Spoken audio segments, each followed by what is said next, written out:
rising from the depths. What's going on, guys? How you guys doing?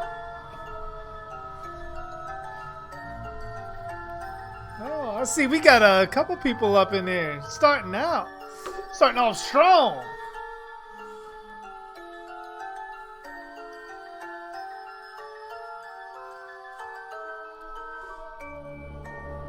Hey, what's going on, Chuck? How you guys doing? What's going on, Gabe? What's going on, Ty? What's going on, Ranger? What's going on, Devin? What's going on, Isabel? What's going on, Foxy? How you doing? I just saw your comment on the video.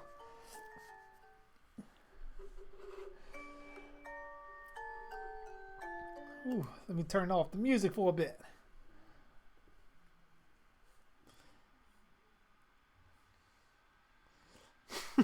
Hooligan.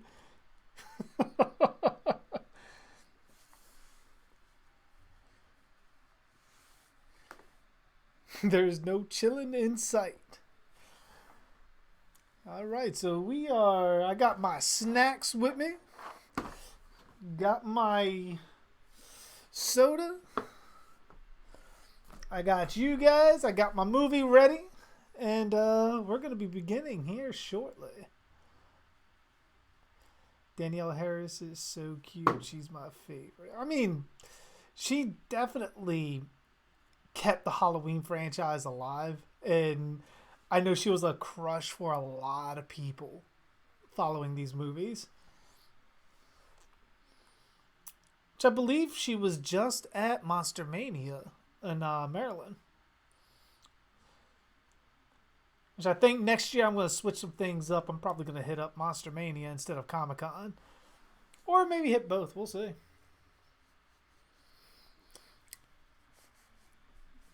But enough about that. How you guys doing tonight?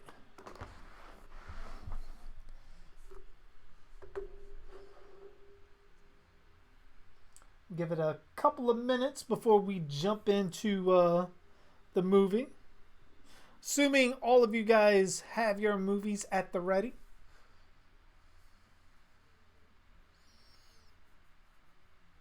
Melissa Joan Hart auditioned to play Jamie Lloyd? Really? I would have figured she'd have been too old. That would have been around... Where am I... Because I guess Clarissa Explains It All would have been later, wouldn't it? It just seems like she would have been too old for that. Or too... She wouldn't have had that, I guess, smallness, I guess you could say. Hey, what's going on, Surgical Duke? How you doing? Good, you're all good, Chuck? That's awesome to hear. Like seeing both of you guys back to back with my name highlighted. So wait a minute, I thought I read that.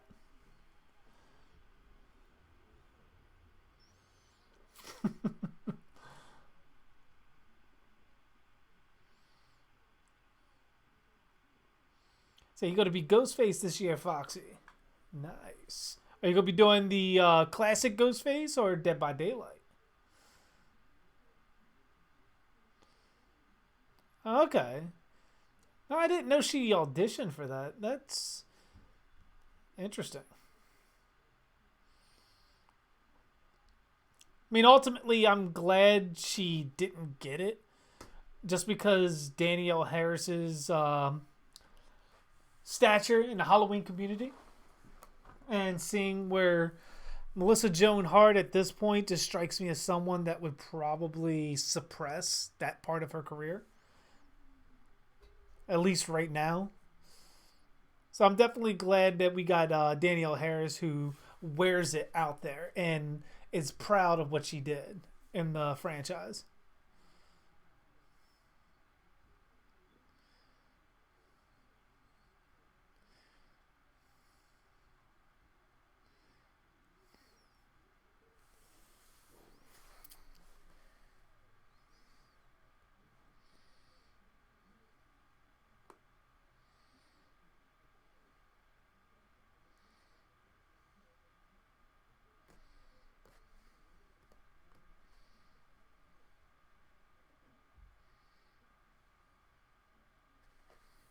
Plague Doctor. Not bad, not bad.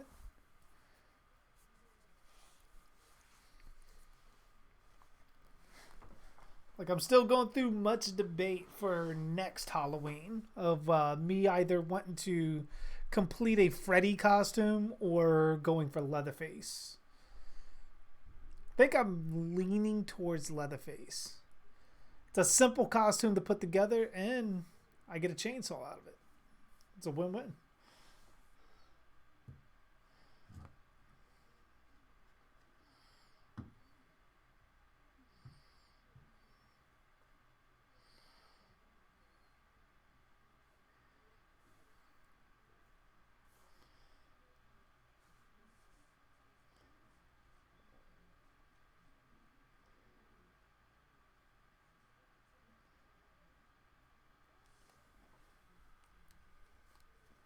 Ah, Ranger, you didn't see the I saw the early viewing for the first episode for season 10.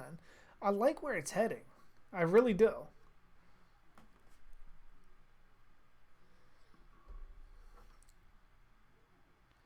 What Leatherface? I would want the original, like when you first see Leatherface when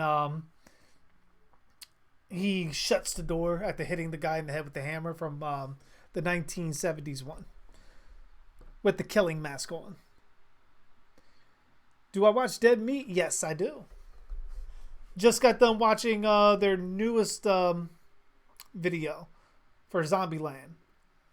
It was very good. Like they got some very interesting stuff.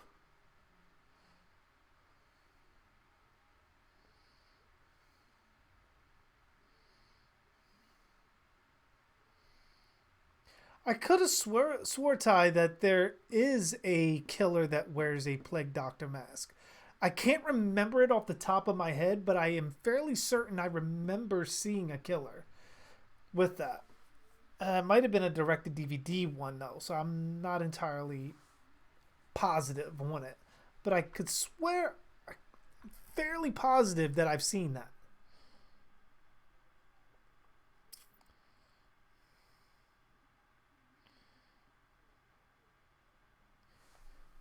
All right, let me switch over to the commentary channel.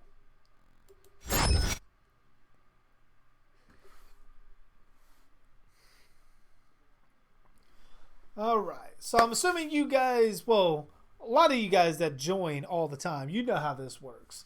Gotta get your copies of the movie ready, and once I give the countdown, I say play, you hit play, we watch the movie together, and then we go from there.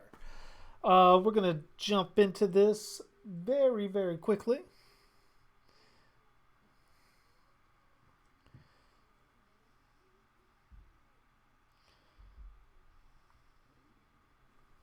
I'm gonna make sure I got everything at the ready. I got my movie going. I got my drink, my snacks.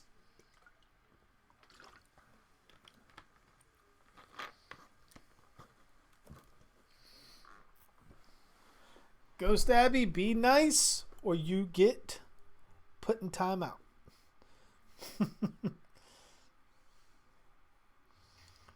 There's an SCP plague doctor. Oh. Don't let Bella hear that. My other daughter. Should be all over that. Sending me messages of SCPs. Again. Hey, what's going on, Black Stylo? How you doing?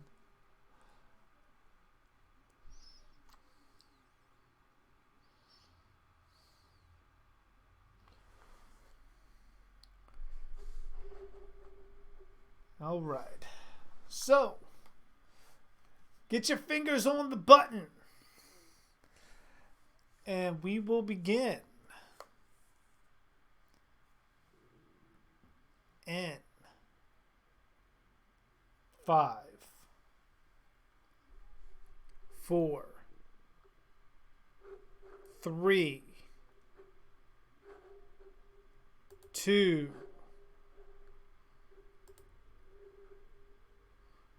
1.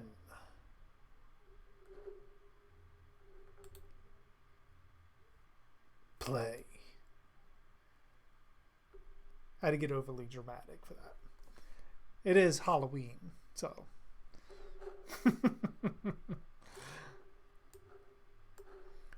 October 30th, 1988.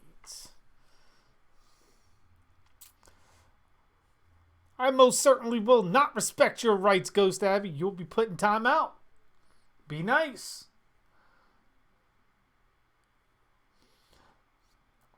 SCP-049. I'm about to ask my daughter about that, see if she knows that one.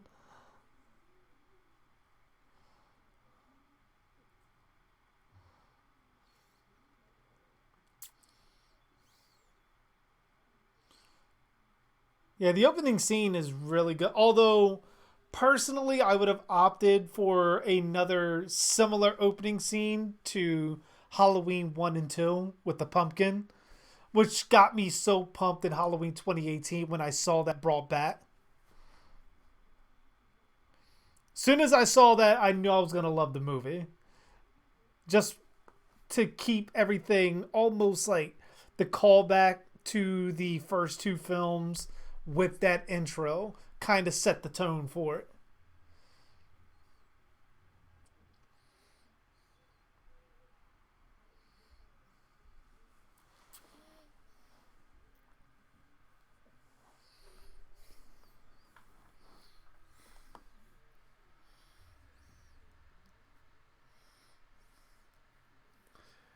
I think Ghost Abbey is looking to become the next Chillin'.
Are they like Michael like segregated off somewhere?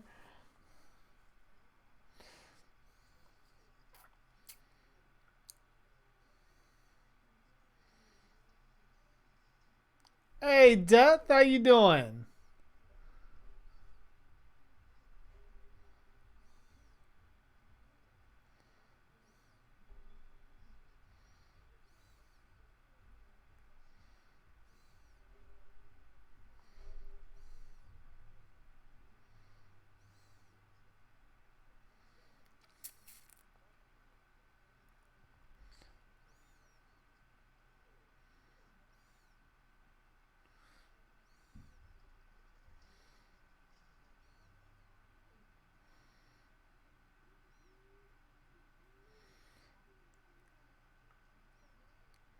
All right, so he is bound down. So even if he woke up, he'd be strapped to the bed, which makes sense.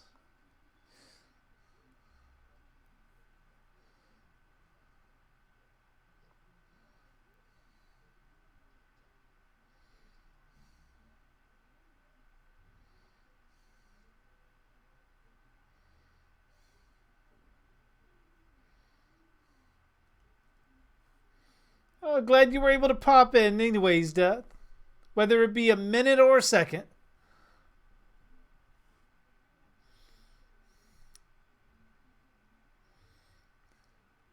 But you have a good night, my friend. And we will definitely see you tomorrow.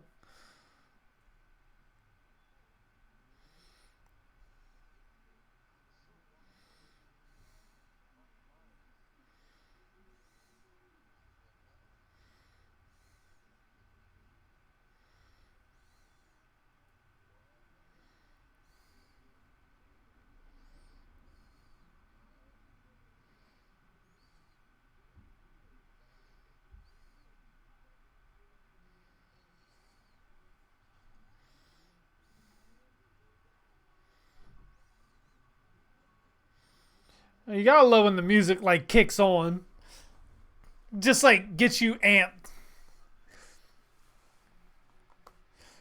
You'd have figured moving someone like Michael, like you to have more, I guess, staff to go like see him off.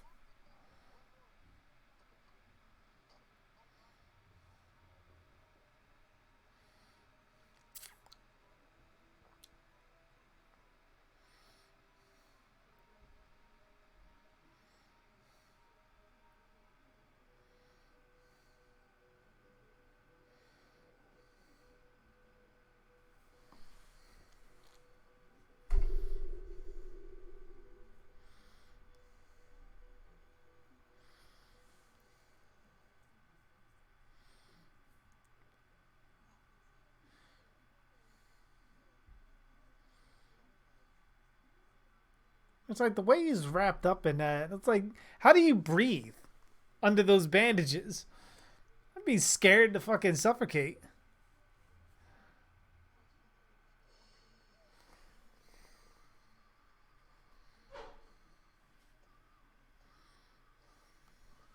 Ooh. Get the thumb inside the head.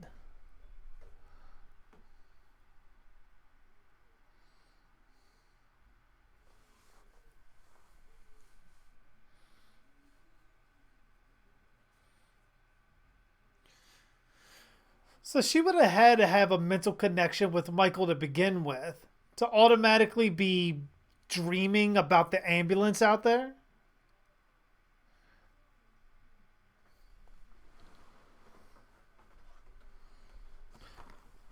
So would he need to breathe? I mean, you would assume because he is inhaling and exhaling, and he's not exactly undead.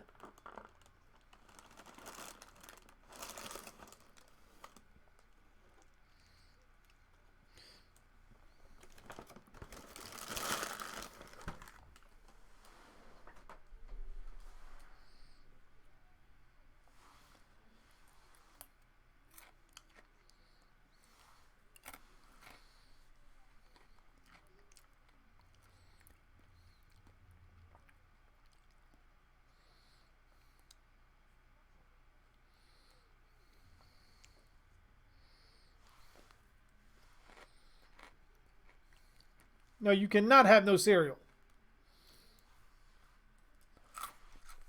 Ghost Abby.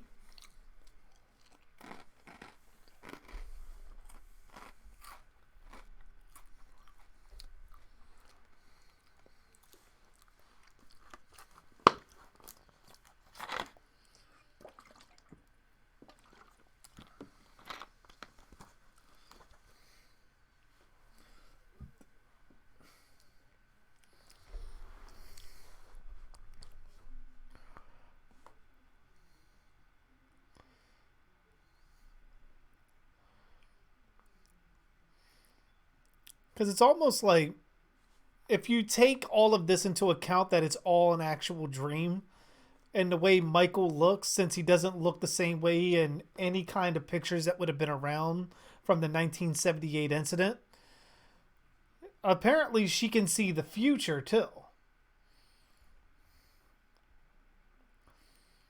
At least that's what the implication I feel like is, because she sees Michael in his coveralls, the same style of coveralls he wears in the rest of the movie, in the same style mask that he gets from the store later on.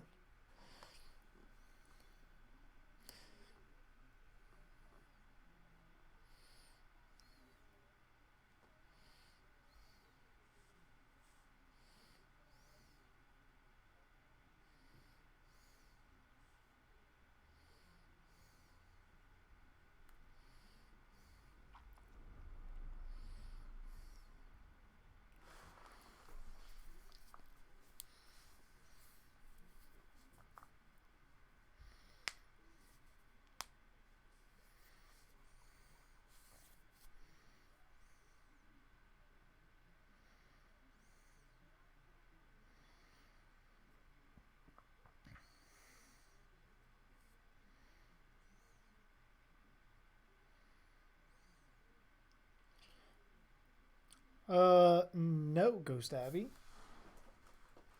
It's my cereal.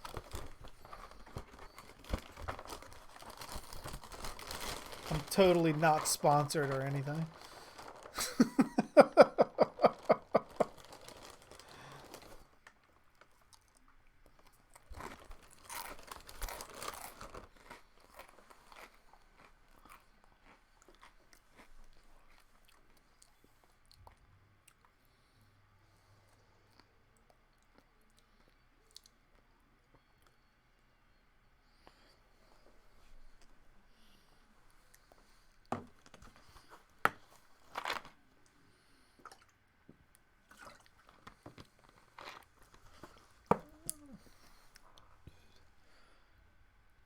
Let's see, that would imply that she had a vision, not a dream.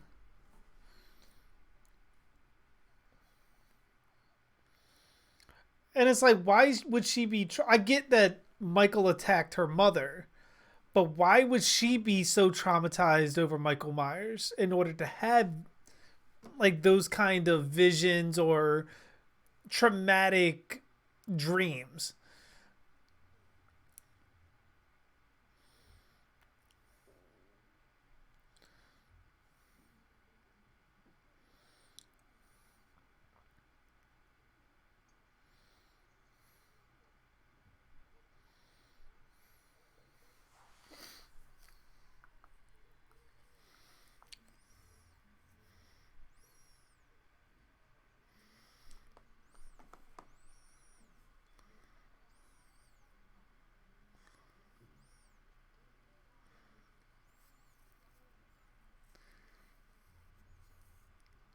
Oh yeah, the mask. Any mask you wear looks scarier when you got two black eye holes. The only thing that makes it not scary is when you can see the black screens that create the darkness. In some of those cases, like if you look at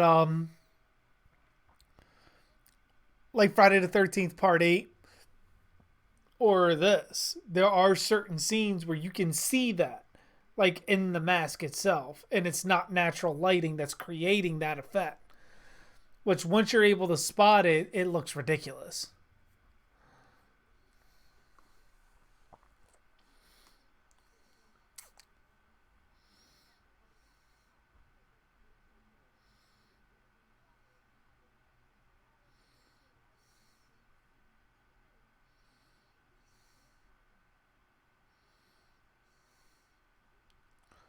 So would I personally make my own Jason Sack mask? I mean, it can't be that hard. The only thing I would have to hunt down is the same material that they use from the movie. And then use reference pictures to how I would tie it down and create the same kind of look that he has in the movie. And the double sided tape.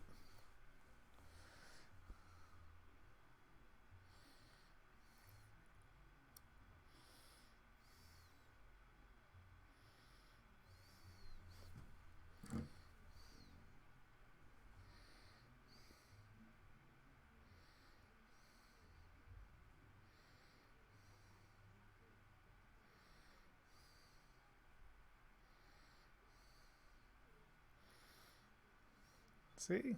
Every kid loves ice cream. Sad, offer them some ice cream. They're all down for it.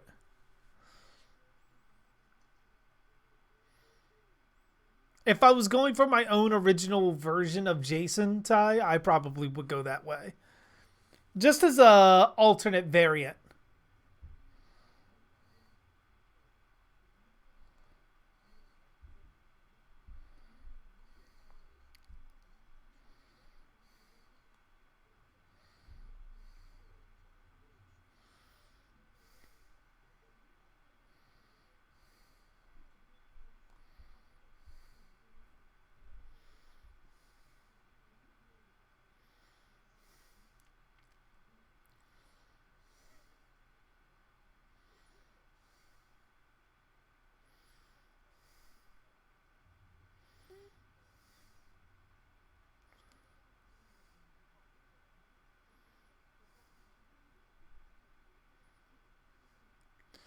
It's like crazy because Loomis's burns are more pronounced than Michael's.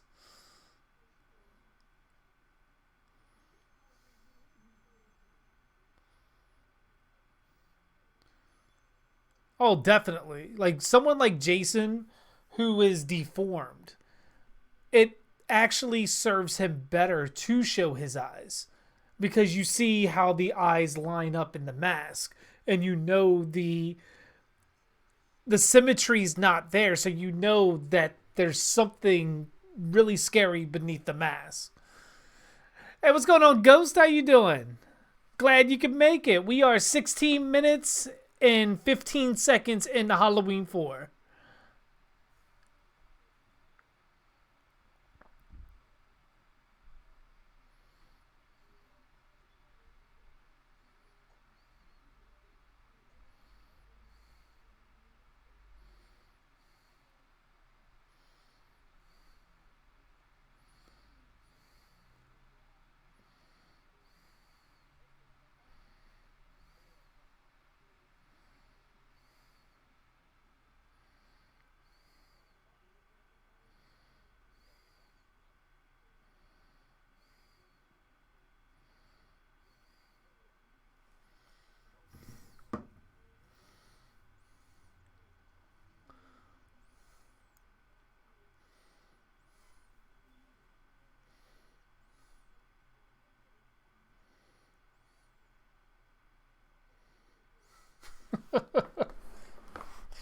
Hey, it's my box of cereal, so I will put my hands and feet in there if I so choose to. Not going to, because that's just disgusting. But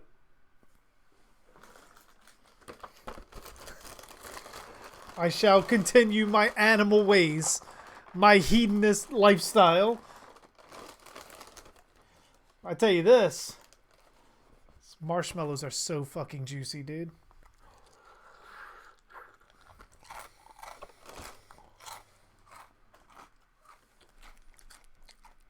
Yeah, it's right where they are finding the crash.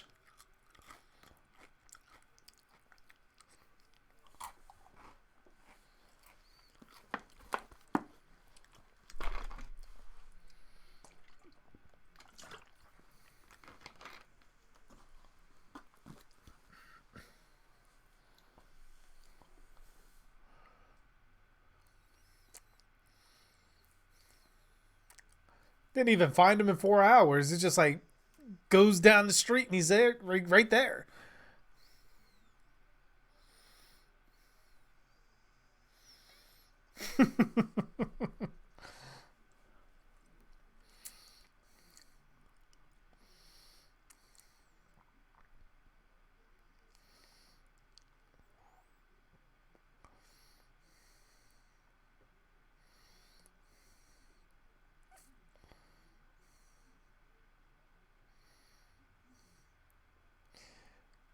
Not if I plan to eat it, Ty.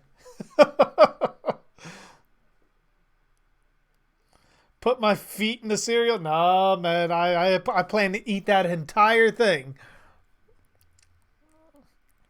Plus, I do not want marshmallows stuck between my toes.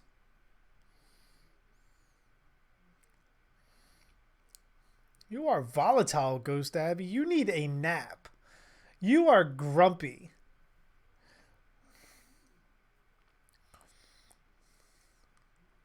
Like, eat a Snickers. You're not you when you're hungry.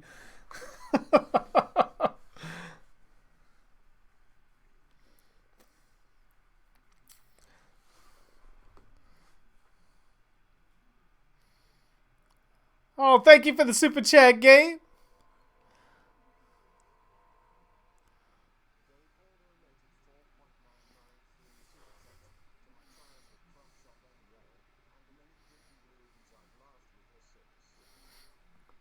I can respect that. So I say, like, Danielle Harris spawned such a following, which is crazy because I'm very surprised they haven't used her at all in Halloween Kills or Halloween Ends just to capitalize on that following.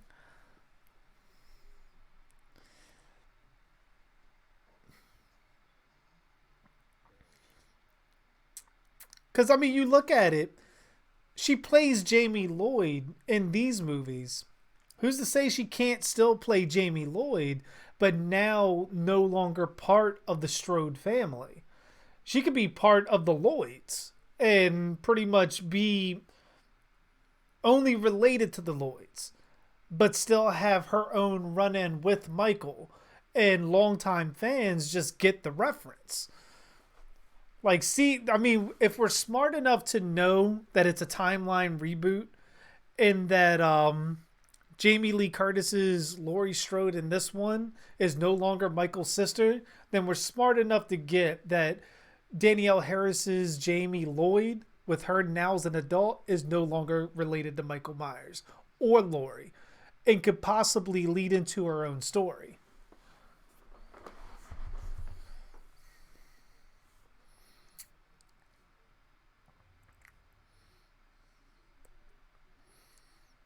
I love like Michael just standing there like, what you gonna do?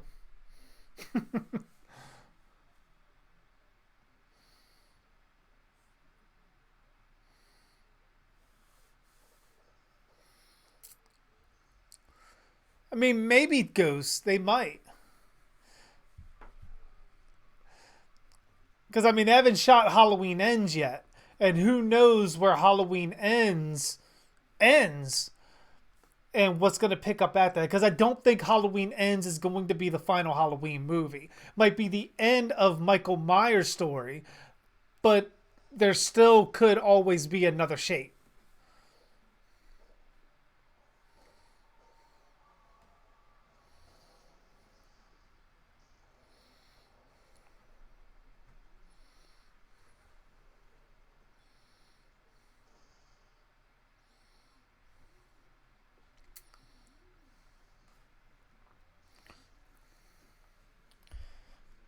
I mean, maybe, Devin. That's a good possibility.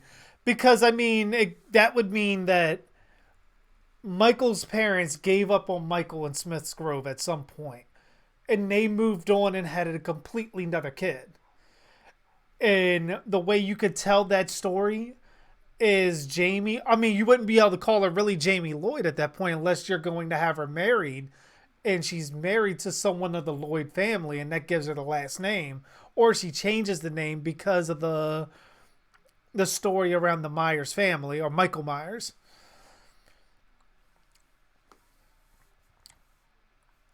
But then it would bring back the family aspect of Michael hunting down his family. Granted, he would have a different reason at this point.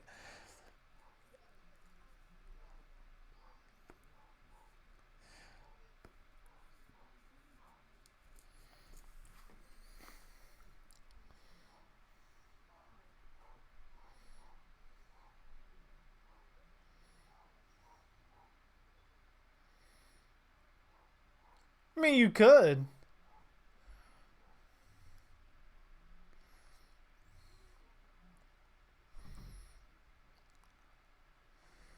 Because there's many things you could do with Danielle Harris in the new movies. A lot of things.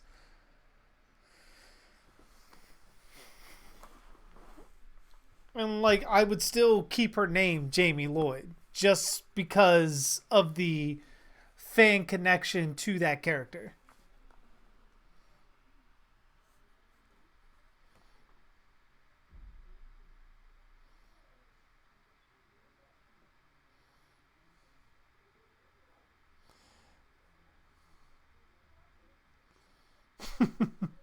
Oh no, Gabe, when you look at when he's talking to the doctor that was taking care of Michael and he shows his hand, you can see the burn marks all over Loomis's hand.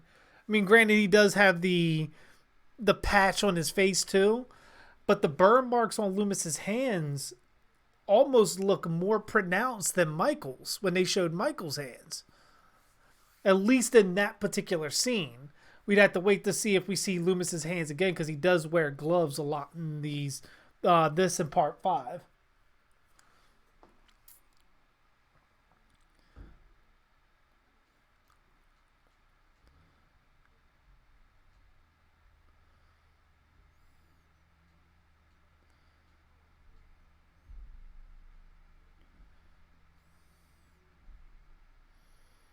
Say Ghost Jason versus H4 Myers. I would go with Ghost Jason, hands down.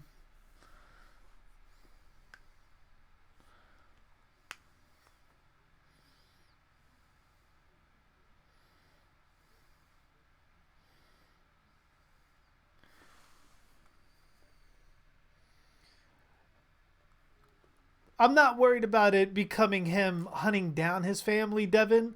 I'm worried about making the story about Michael hunting down Jamie, who would be his sister, and then people coming after that and starting to build on that, trying to make it a family thing.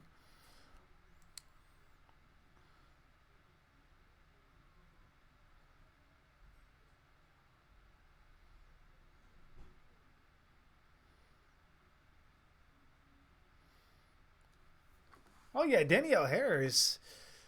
She's got some looks now.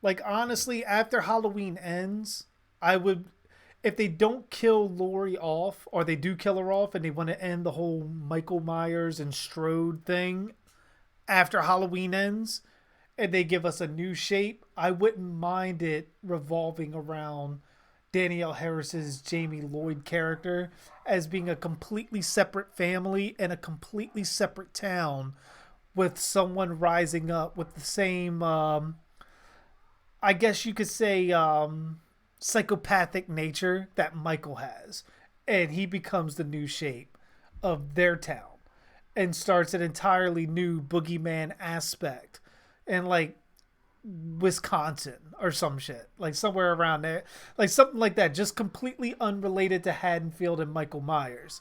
And we get someone else that has characteristics of Michael, moves like Michael, kills like Michael, but now revolving around the Lloyd family instead of the Strodes.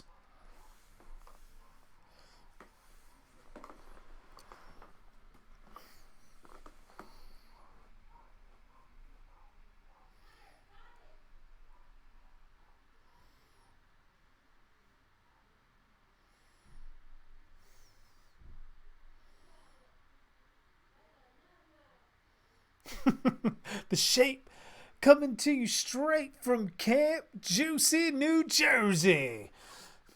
I don't know why I felt like like an announcer, like at a wrestling event.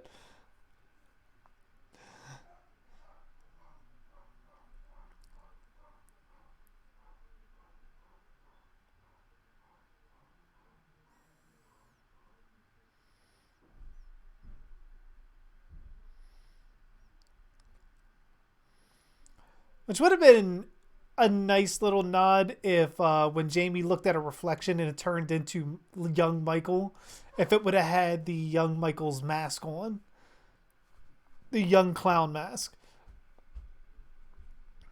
But then again, it's also again, it's like foreshadowing. Like she can kind of see the future.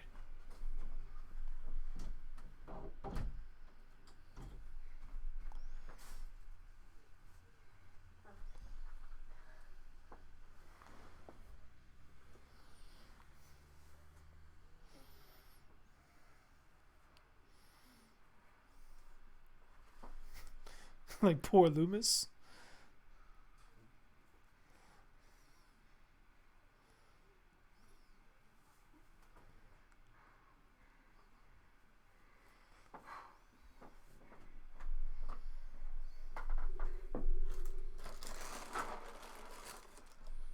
Thank you.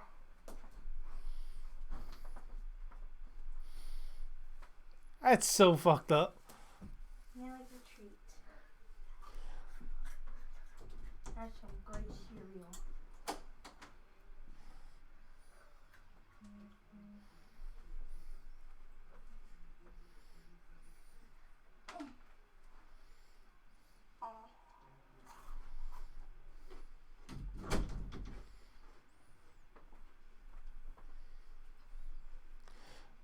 It could use Steven Myers or even Danny from Halloween 6. I mean, they could. But I think if they want to create a new killer, it's likely going to be someone completely original. They're not going to want a connection to Michael Myers at all just because they don't want people wanting Michael back. You don't mean. I want some cereal. Go. Why? I want some cereal. It's good. You're lucky this time. I will be back. Like, in order to get people away from Michael as Halloween's killer, you have to go completely away to where the story goes on to where there's no possible way Michael's going to show up. You can have it set within that same world, but I would not even set it in Haddonfield just because of that reason.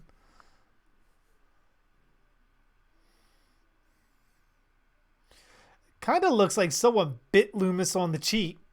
Like he was in the middle of a zombie apocalypse and one of the zombies just like latched onto his face.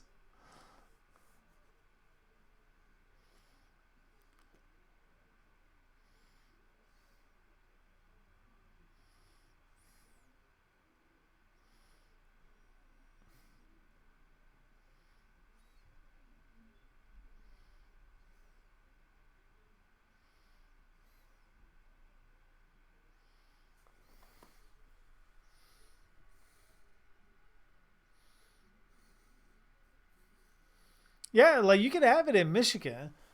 Like technically you can put a Halloween movie in any town. Like the only thing you really needed to do is set on Halloween.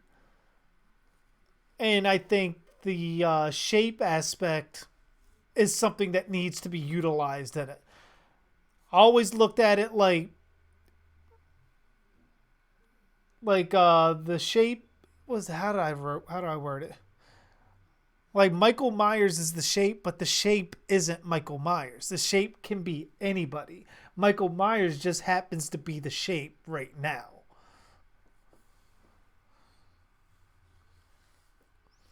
Because I look at it the same way I look at Jason's death curse.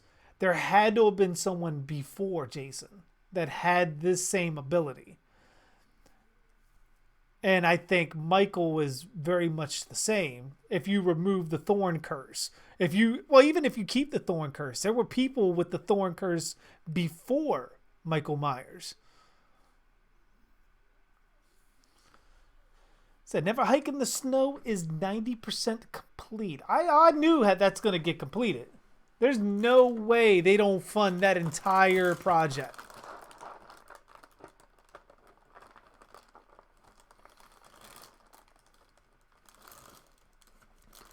Which you wonder how much of this is possibly history repeating itself. I mean, granted, I don't think anybody was hunting a young Michael Myers when he was a kid. But, like, Jamie going trick-or-treating, possibly mirroring Michael being, like, going trick-or-treating.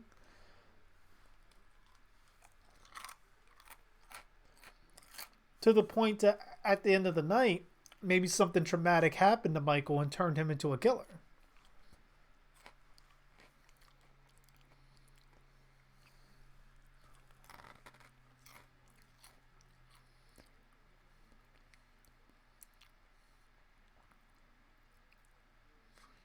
Well, you look at Michael's hands there, they look extremely pronounced. Much more pronounced than they did in the beginning.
I mean, unless these next two movies directly tie to anything supernatural, I doubt you're going to see anything that definitively states as such. The ambiguity of whether Michael is supernatural or not is something that plays in the series' favor. Once they made Michael full out supernatural, then the fear factor kind of died down.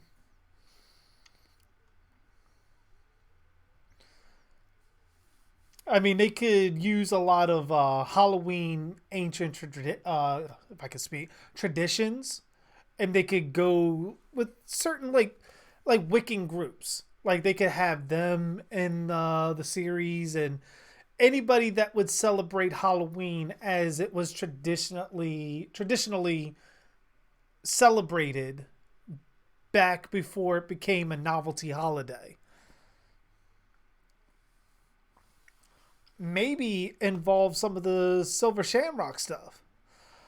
But I would want it to be ambiguous as possible as far as whether it's supernatural or not. Like each shape that rises, pretty much, I don't want him to outright like he just can't be killed. Especially because that's going to contradict likely what's going to happen to Michael with Michael dying. And I don't want them with this new timeline to fall into the same rut that every slasher franchise has fallen into, where you have this horror movie character, you've done absolutely everything with them in every sense of the word, to the point they're starting to roll over and try other things just to be different, like putting them in space, when they should have killed off this character and moved on to a new killer a long time ago. That's something I think Scream got right. Scream killing each one of their killers after every movie kept it a reason of why killers were rising and created new stories for that. Their only problem is they kept revolving around Sydney. So it got a little bit stale on the other way until Scream 4. Scream 4 was great. I still love that.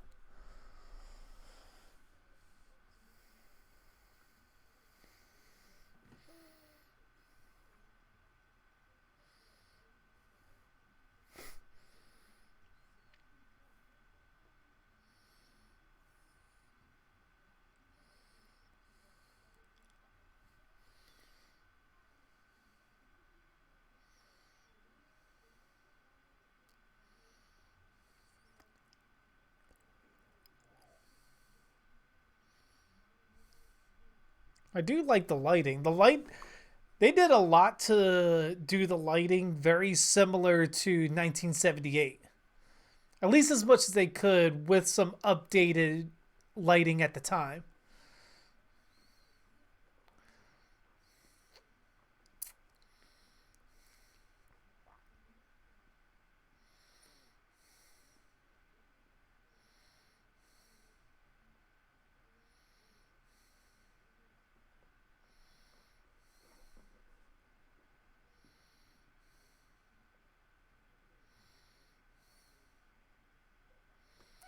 Whatever happened to the original Halloween mask, it was not taken care of and rotted. I mean, it's in the hands of a collector, but right now it looks in very bad shape.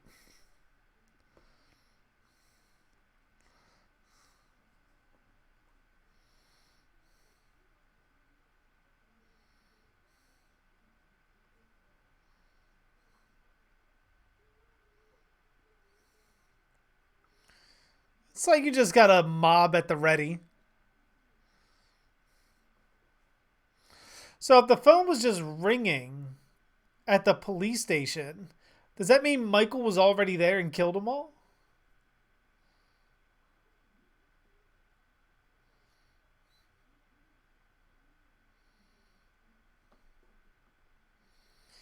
Yeah, it wasn't Nick Castle. It was I believe after shooting Halloween.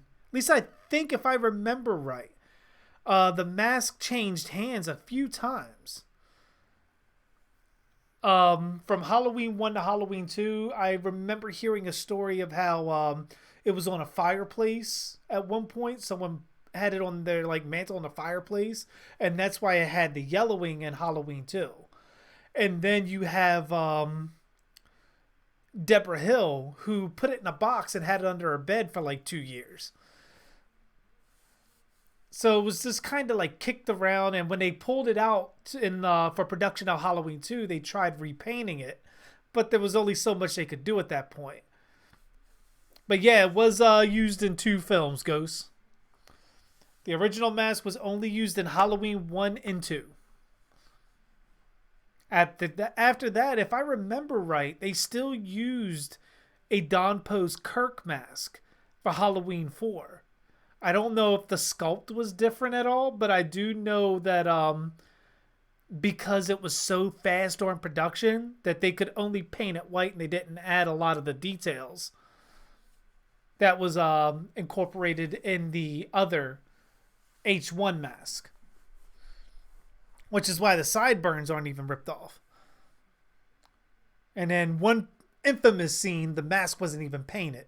They got the hair wrong and they got the skin tone wrong. Michael got some distance on that throw.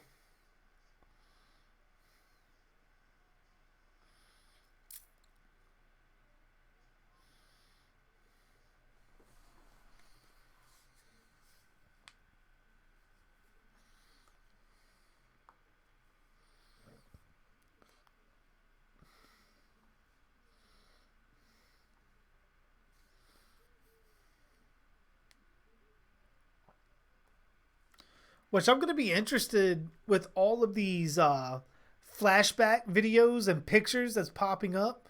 What this new 1978 mask is going to look like.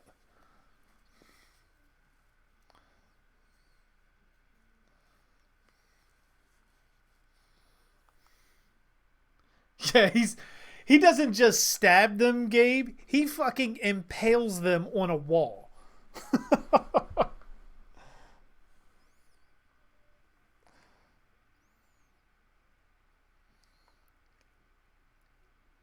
Yep, he does that as well, Ghost. Throwing Loomis through a fucking door in a classroom. Which, seeing how much older Loomis is on here and more disabled, I'm surprised he wasn't more seriously hurt by the time they get to the end of the film.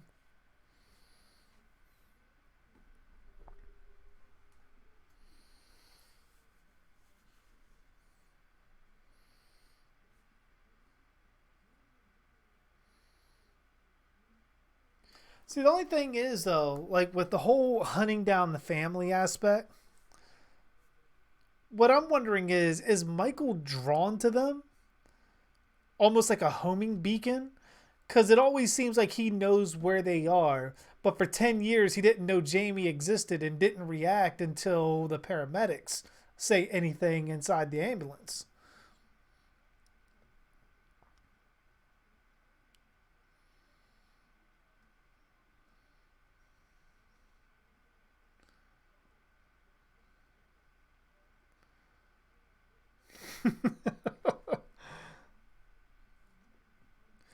just just see Gabe Loomis handing one of the someone else a gun, like shoot him 6 times.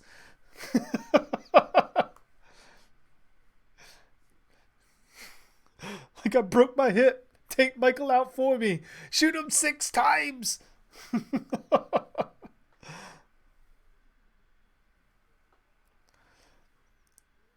Oh yeah, Jason and Michael have like rage mode together, no doubt. They both taught each other how to use a door.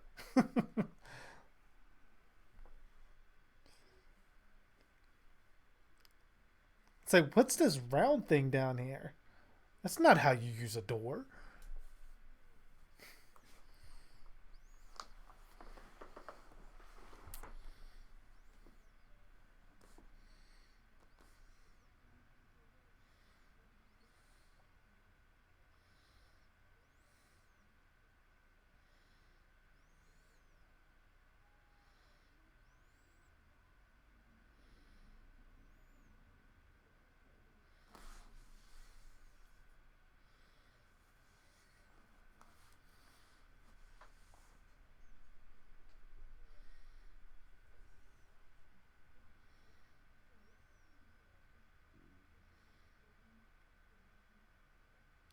See, the mask looks really good from afar like that.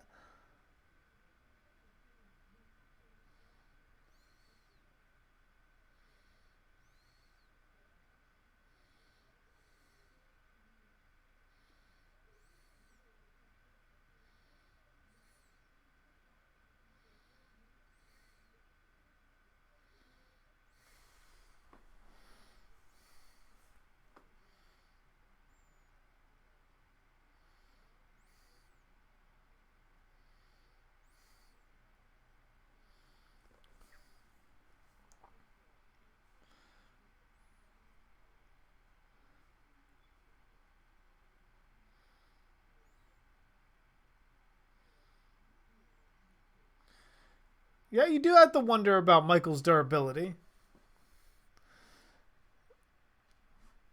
Because Michael takes a hell of a beating in all of these films together. The original timeline from 1 through 6, 1, 2, H2O, Resurrection, and even 1 in 2018.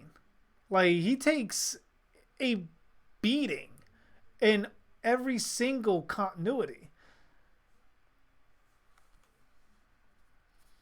And, like, hasn't died yet. Halloween Ends might be the first time that we actually see Michael die, and it might stick. He ripped that guy's arm off?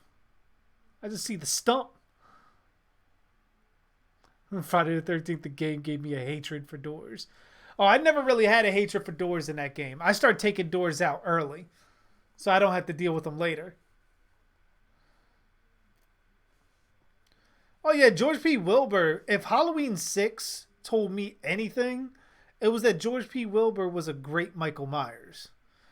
The only thing he got the raw deal on this was the mask didn't exactly resemble what was on the poster. So when you look at the movie poster as opposed to the movie, it's kind of jarring. But once you get past that, you can tell his frame, there's something wrong. And then come to find out he's wearing what? I think it's hockey pads underneath the fucking coveralls. Like, I think if they just let him act without the pads on and be Michael, he'd have been just fine.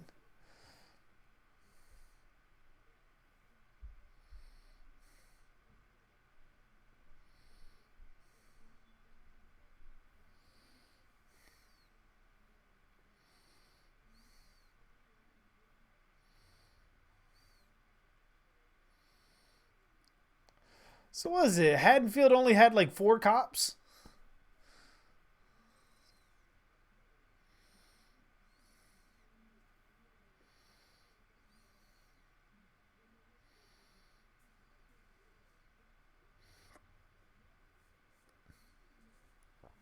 It was that 7th bullet.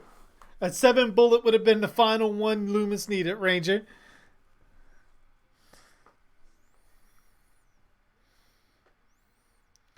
How did Loomis die in the 2018 timeline? Don't think it says specifically how he died. It just says that I think he died in like 95, 96. I would assume of like just natural causes.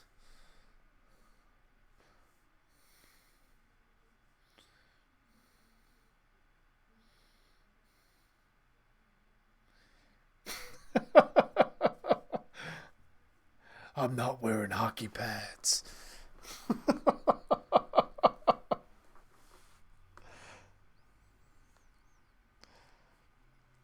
Yeah, the H5 mask was terrible.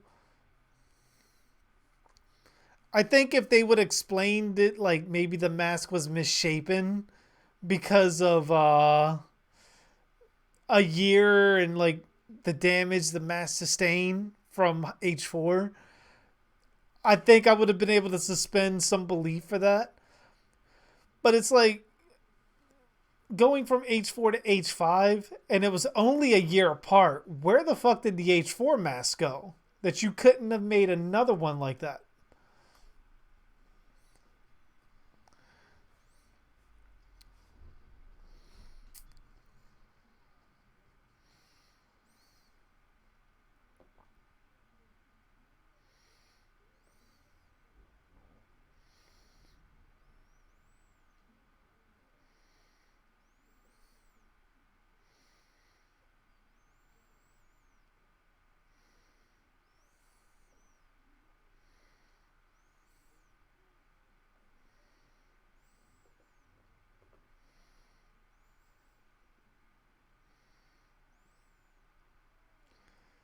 He's just as stupid.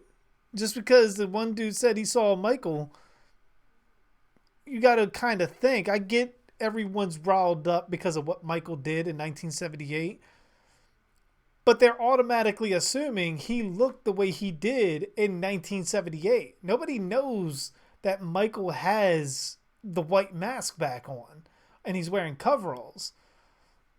Like, did they get a picture of what Michael is supposed to look like after being burned? Like, or do they know what Michael's supposed to look like at all? Was there any pictures of Michael without the mask on? So who the fuck did they know? Like, how did they know who to look for?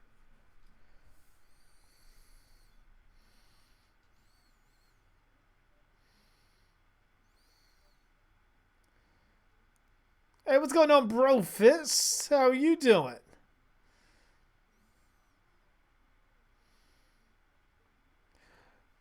I do gotta say, she is hotter than Rachel. My opinion, just my opinion. She is hotter than Rachel.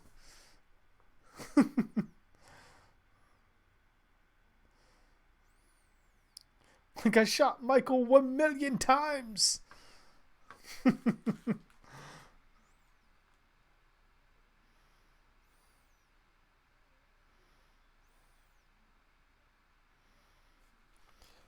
I mean, the way they explain that Michael survived the gunshots on here in this particular continuity is because of the Curse of Thorn. The Curse of Thorn keeps Michael alive and gives him supernatural properties until the curse is fulfilled, so to speak.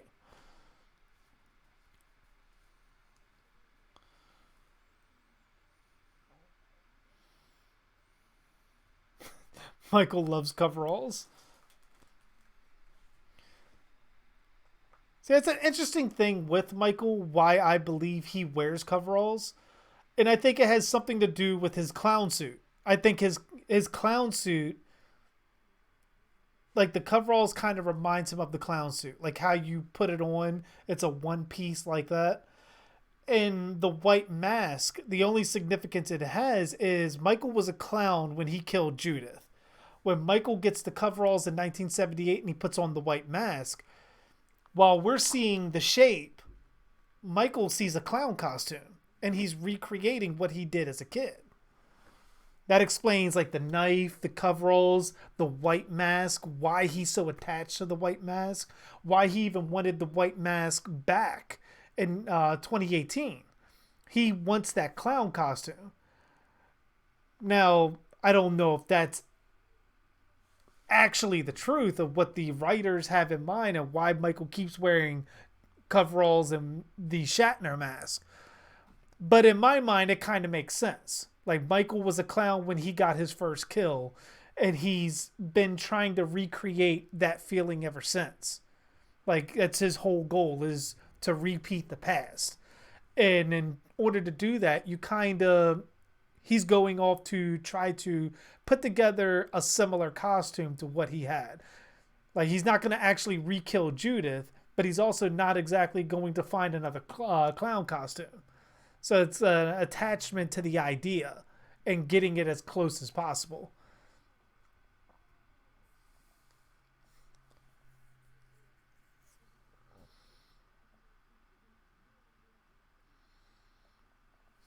Yeah, part six, the H6 mask is likely the best one outside of 2018 part one and two. H20 is okay in certain parts, but from what I understand, they use like six, seven different masks on there. Part six being one of them in the beginning. Hey, what's going on, horror boy? How you doing? We are currently 56 minutes in to Halloween 4.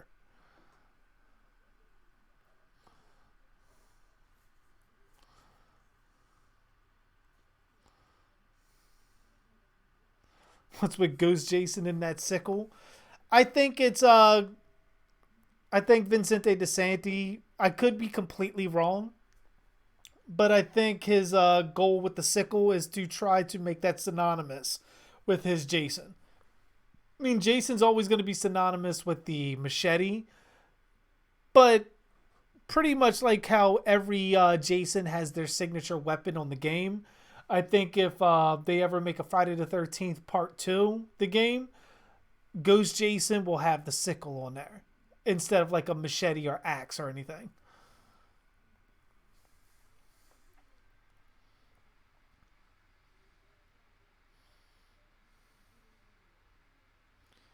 Am I a fan of the Thorn plot? I would have been much more of a fan of the Thorn plot if it connected to Halloween 3. Like, just to have it come out of nowhere was like, well, where the fuck was all of this? Where did the tattoo come from on Michael's wrist?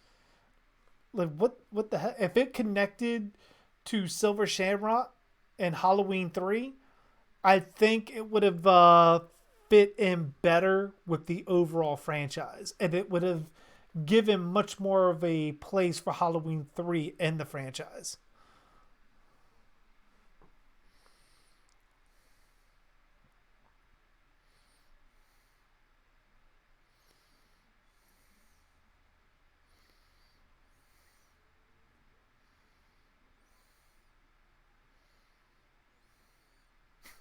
Michael loves Star Trek. That's why he keeps using the mask. Well, you know it's only a matter of time before we see Michael in a Spock mask then.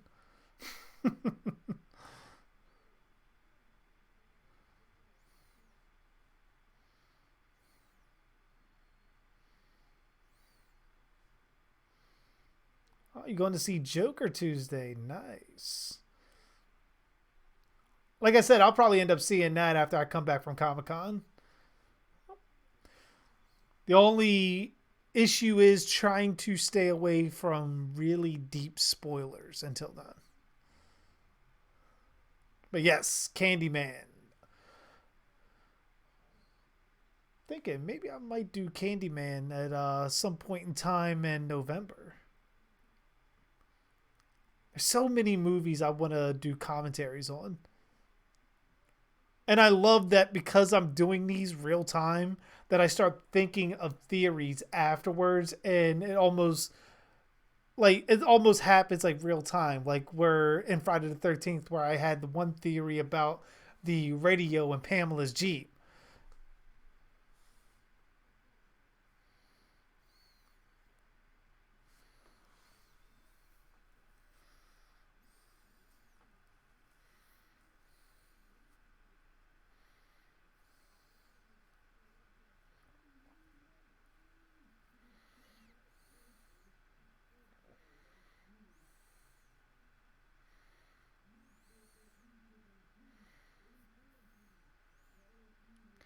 Kind of looked like Michael just like popped his head out. So I'm looking at like jump back.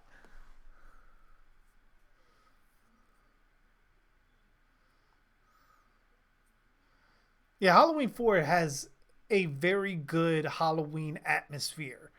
Like the lighting is well done. And sadly, we don't really get much more lighting like this in any of the other films that I remember.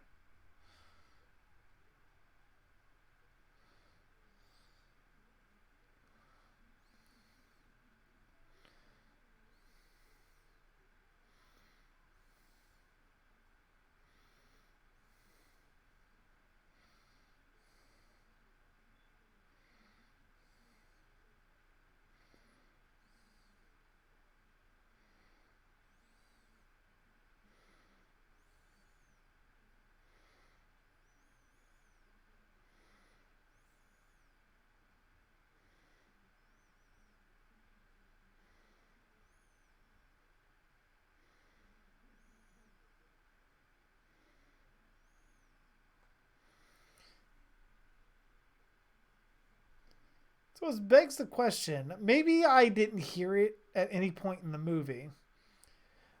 All right, Laurie Strode was adopted by the Strodes in this timeline. And she had Jamie Lloyd. So why was it the Carruthers taking care of Jamie Lloyd? What happened to the Lloyds and what happened to Laurie's parents.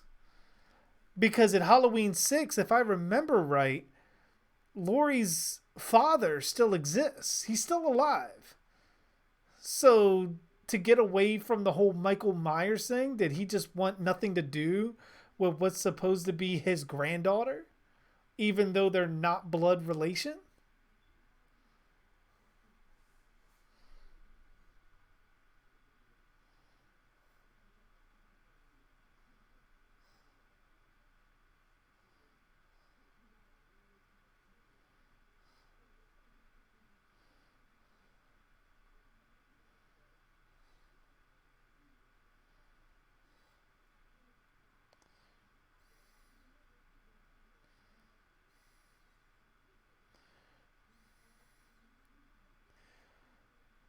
I mean, I think the credit is much deserved for this movie because prior to this movie, the Michael Myers character was dead. This movie kickstarted Michael being in the public consciousness again and furthered the Halloween franchise. Granted, it derailed completely once we get the Halloween 5 and them trying to do whatever they could to sustain whatever popularity they had in Halloween 6. But I think this movie, without this movie happening, Michael Myers likely would have eventually faded and we would have probably got a remake earlier than what we got. I mean, who's to say John Carpenter might not have came back and did H2O himself if it wasn't for. I mean, it could. I guess it could go either way. But I think this one deserves credit for just keeping the Halloween franchise alive.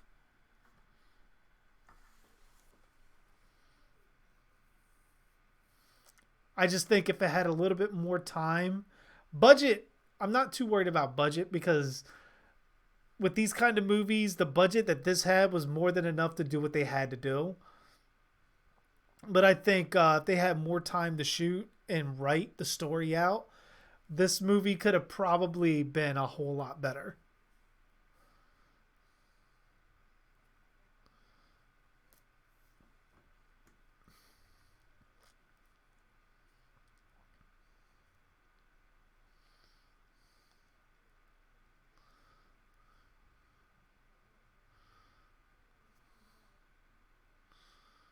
Well, here comes the shotgun impalement.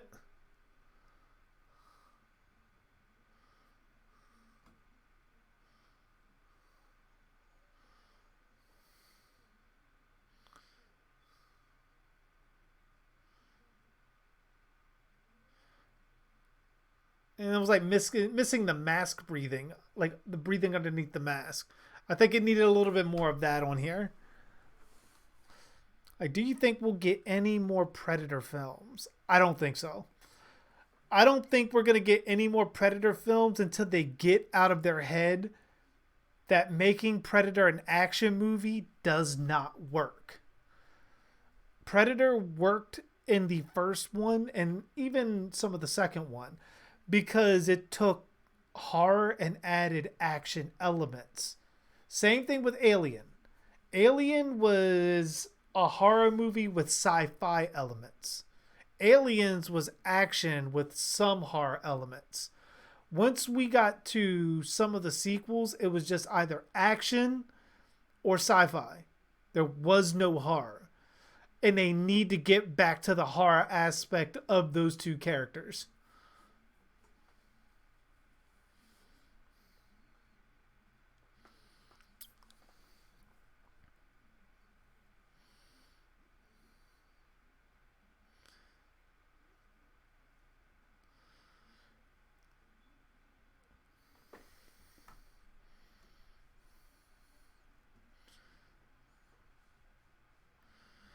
Oh yeah, Hobo Myers definitely makes sense for Rob Zombie's version of Halloween 2. Like I never disliked the hobo aspect of Michael. There was just certain aspects to the character as a whole that I thought was against Michael's character. Like the ultra aggressiveness of Michael when you're supposed to be absent of emotion. I didn't like that. But Michael looking the way he did with the beard and all that, and taking off the mask prior to Halloween and so forth, and eating by digging in other people's trash, I get that.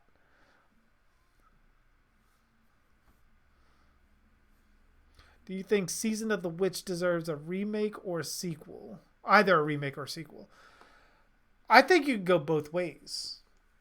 I would say if you're going to continue the Blumhouse timeline, then you would make it in the vein set in that world. Now, again, I just said that I would want the movies to be ambiguous as far as being supernatural. So I would still want to keep that aspect. Like maybe whoever you have running Silver Shamrock this time, whether it be a new version of Cochrane or something else, you could have him still wanting to do the same thing, like sacrifice children for Samhain and making it so magic can come back. Like whatever reason you need from the original Season of the Witch. But I think the trick to it would be making it where, one, there's no androids. It's actually an occult working for Cochrane or whoever you have running it. And then I want it to be ambiguous on whether the magic actually exists or not. Now, how you go about that, that's the challenging part.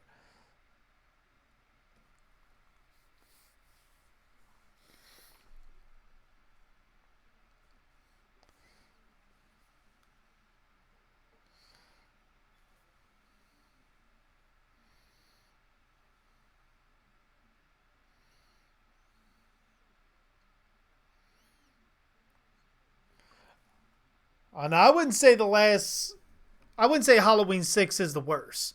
Halloween 6, I think, is by far more enjoyable than 5. And arguably more rewatchable to me than H2O or Resurrection.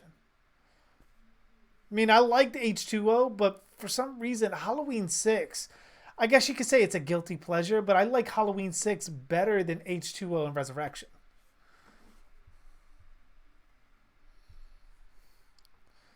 But then again, Michael was a monster in 6.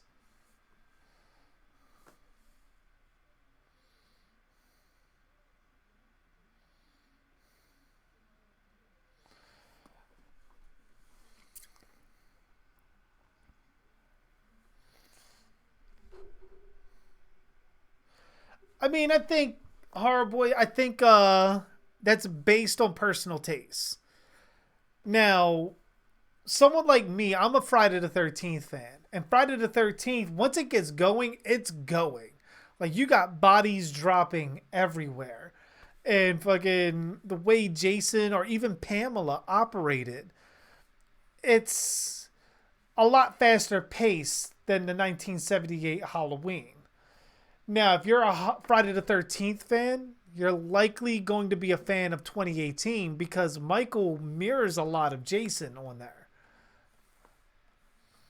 And I think for me as a Friday the 13th fan, if I were to put the two up against each other, iconicness aside of how the movie shot, the lighting, the music, all that, if I were to put both on screen and watch part one in 2018 as a slasher and Friday the 13th fan, I would be inclined to say I can rewatch 2018 more than I can 1978. Which to me adds to a bit on the which is better side. Now, as far as establishing, of course 1978 is going to be better. Because 1978, you don't know what's going on. You're introduced to this little boy kills his sister, and then you go forward, and the rest of the 1978 story goes on. But because it takes a little bit for things to start really going, and most of it is build up and tension and atmosphere and all that, for someone like a Friday the 13th fan, it's kind of like, oh, when is he going to get on with it already? And then when you get to Halloween 2018, you got Michael getting right down to business as soon as he, like, the bus is even seen to have stopped. Like, he's dropping bodies left and right. So I think it just depends on your personal taste.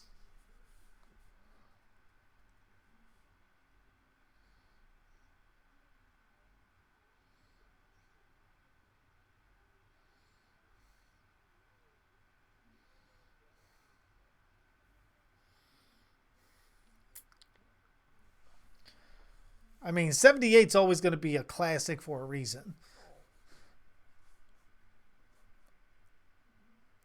But I just look at it from the sense of what can I rewatch over and over and over and absolutely love every time I watch it.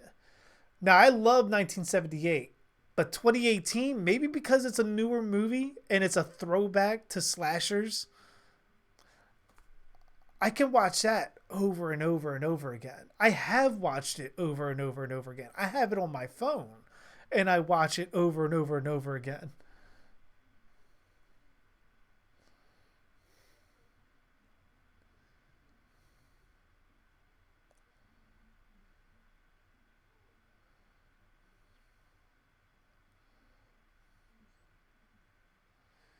Oh, no, no, no, no. I don't take it as rude at all because I mean, I say it many, many a times.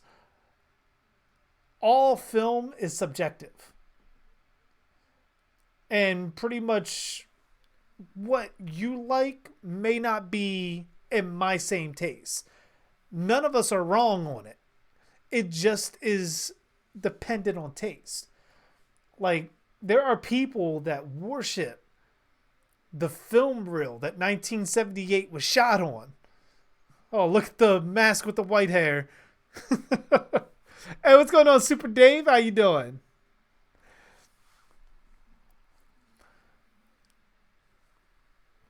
But yeah, like I said, there are people who worship the reel that 1978's film was shot on, and then there are people that maybe like part two better. There are people who like part four better. There are people who even like part three over everything else in the entire series. None of them are wrong. It's just subjective. And that's especially when I did my Friday the 13th ranking. As I said on there, that is completely subjective. Like, that is my ranking of how I do it. Just because yours is different doesn't make yours wrong or mine right at all. It's just my particular taste.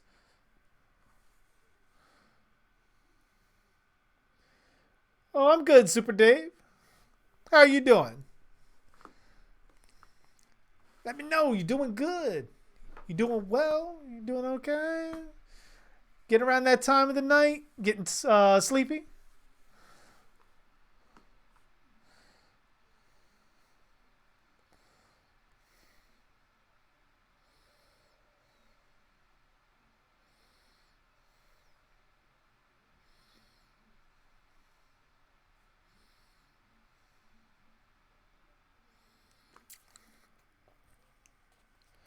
Oh yeah, I can tell you as a fan of the new one, as someone who feels like I can watch the new one a lot more than I can the old one. I can tell you that is heavily inspired by part one. Absolutely. There's so many callbacks to part one. But that's kind of, I look at it all, it's like updated versions of callbacks. Like almost a remake without remaking.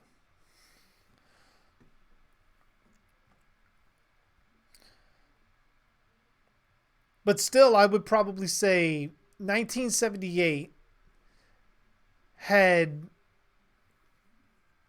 I would say better music, but John Carpenter did do music for 2018, and the score for 2018 was phenomenal. Even the new music. So you're taking the music from 1978, updating it, and then adding more music to the franchise from the same composer from 1978. So I would probably give that to 2018. The Mask from 1978, that's the standout. Michael's look in 1978 and the way Michael operates is much scarier than 2018. Loomis is pretty adorable. Yeah, he is. What old man you know that has a hobble the way he does and survived being burned gets thrown through solid fucking wood? Well, I guess it's not solid wood because I thought there was a window on there. But still, like, all that and still is, like, out and about.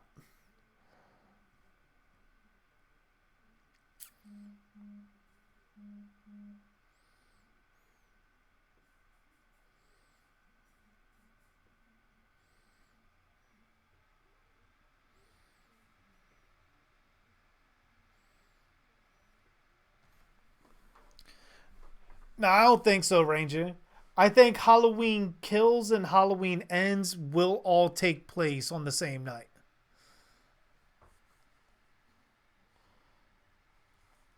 I don't think we're going to get a year later or anything like that. I think it's going to be Halloween 2018, Halloween Kills, and Halloween Ends all on that Halloween night.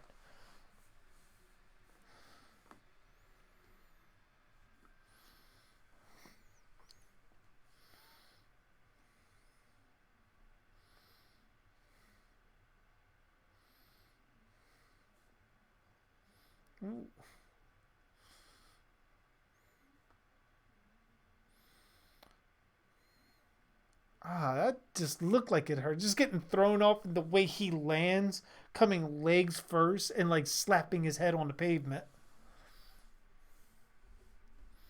Hmm.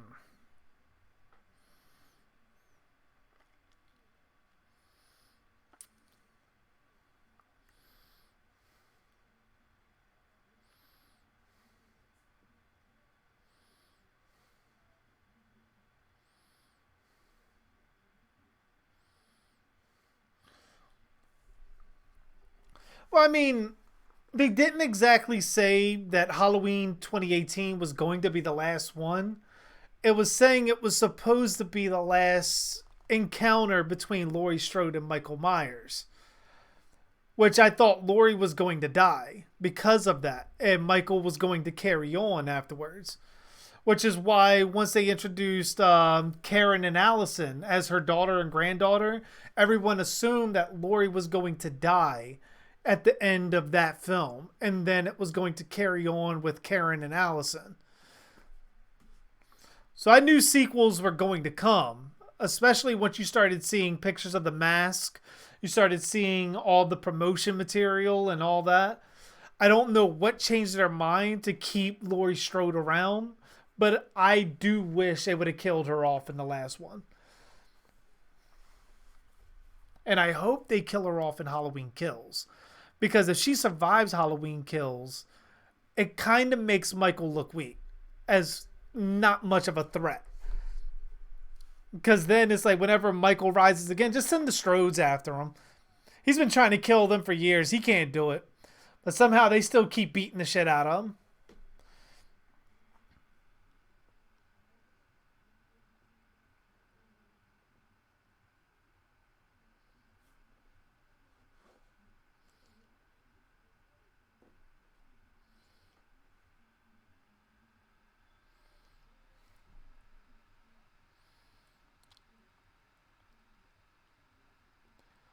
Yeah, five was terrible. Five, the way they did five was very ill advised just because they wanted to cash in on the following year to get a movie out. Resurrection had an interesting concept, but very much lacked in execution and writing.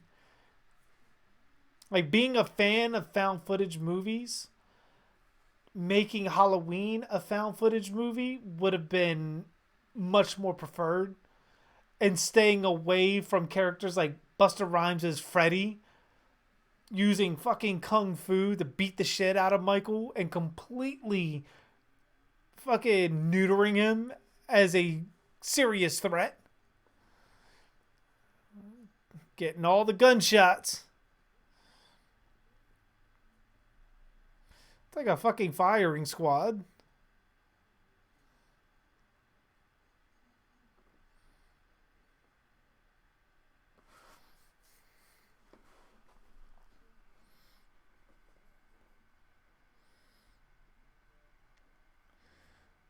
Your second favorite in the franchise.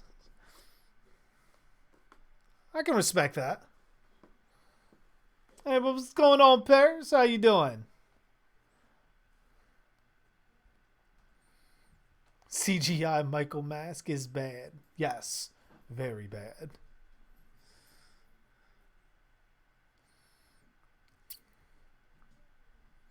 Michael Goes to Hell, the final Halloween, where you find out Michael Myers was a deadite the entire time.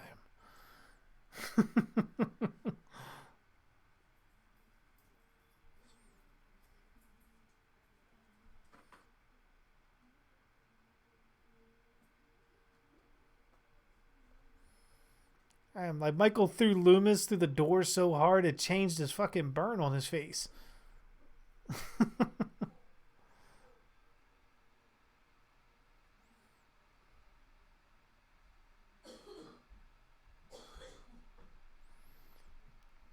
mean, I thought H2O was passable. It was alright, but to me, it was too stylized like Scream to pass off as a Halloween movie. Like, you could have replaced Michael Myers with Ghostface and put a couple of phone calls in, and you wouldn't have been able to tell the difference.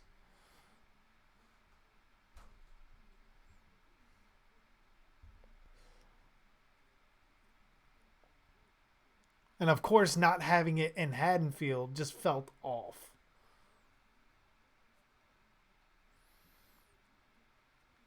This has got to be my favorite part of this movie, though.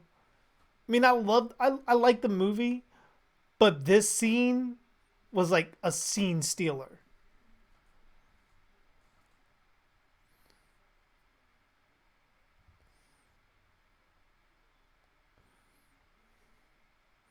Like Loomis just freaking out.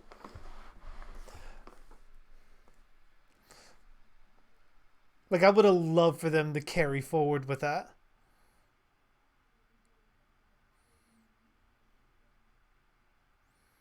Or what if that's how they bring her back? What if this happened in the Blumhouse continuity where Jamie kills her mother when she was a kid, like somewhere else outside of Haddonfield? Michael dies and then she escapes and she becomes the Shape in the next movies. I mean, I think giving her different abilities, not making her as durable or strong as Michael, but having her more rely on stealth tactics, kind of like how Pamela did in Friday the 13th. I think that could be a good dichotomy to how both killers could operate.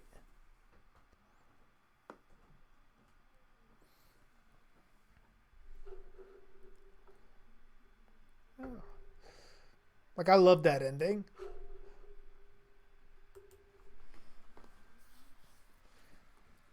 Because, I mean, you could bring Danielle Harris. Danielle Harris would probably do that shit for nickels. Like, she loves the Halloween franchise so much. She will be on there. And you don't really have to have her wear anything else but the clown mask. Like the little domino kind of clown mask with the nose and everything.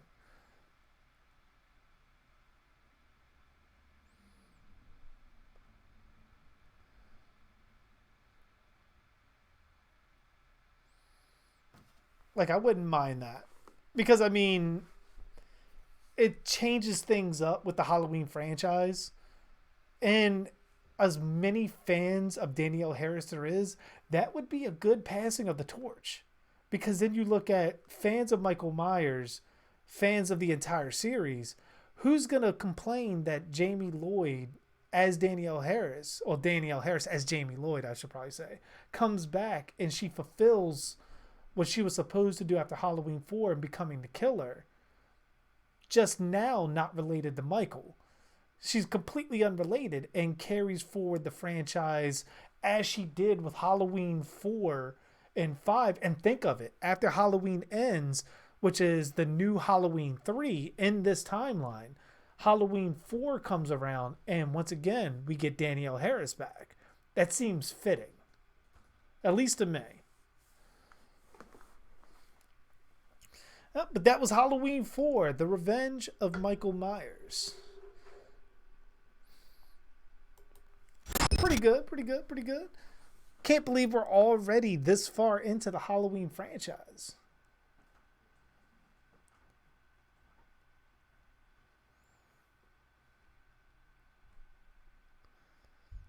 Then you guys, of course, you know, we'll be doing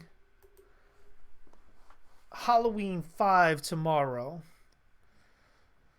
I think I may need some alcohol for that one. That's going to be a tough one to get through. But at least we got Halloween 6 Tuesday. That'd be a nice palate cleanser.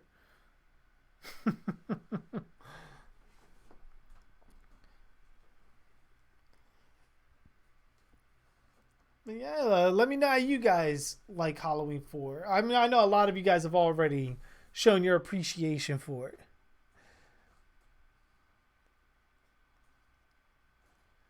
So it's half over for the original timeline, Ranger.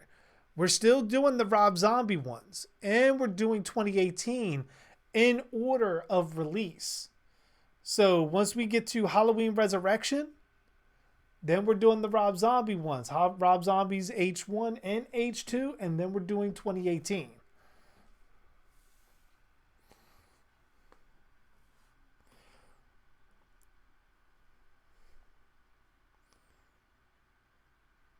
I'm glad you had a good time, Chuck.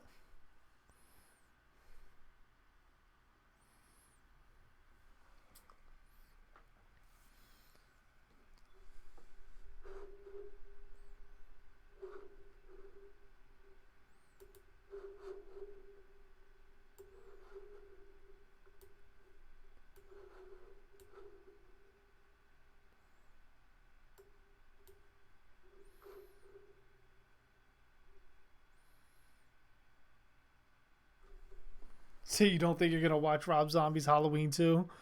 If I have to, Devin, I would say so to you, but you have the option of not doing it.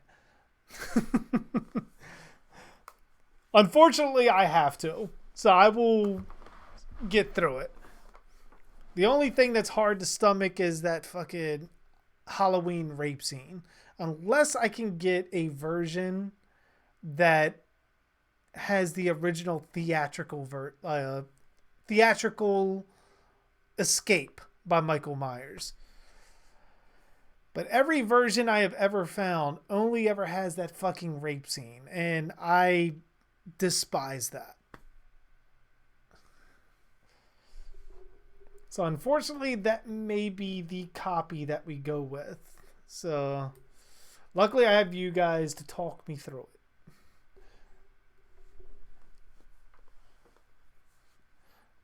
I had a blast. I'm glad we can all enjoy watching these movies together. I just wish that I could put them on screen for you guys. Like maybe once I start being able to do like memberships or something like that, like how some of the other larger channels are able to do, maybe I can do like private streams and be able to play the movie like that. I'm still looking at the logistics of that. But I would love to be able to watch like the actual movie with you guys.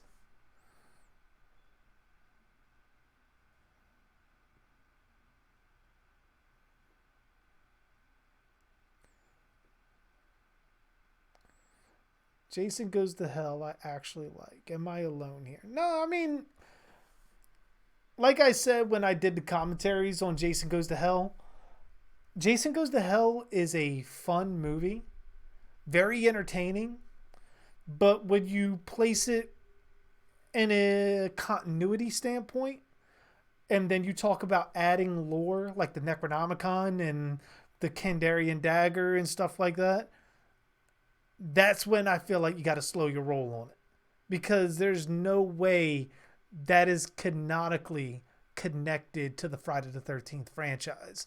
Not with the timelines that we have.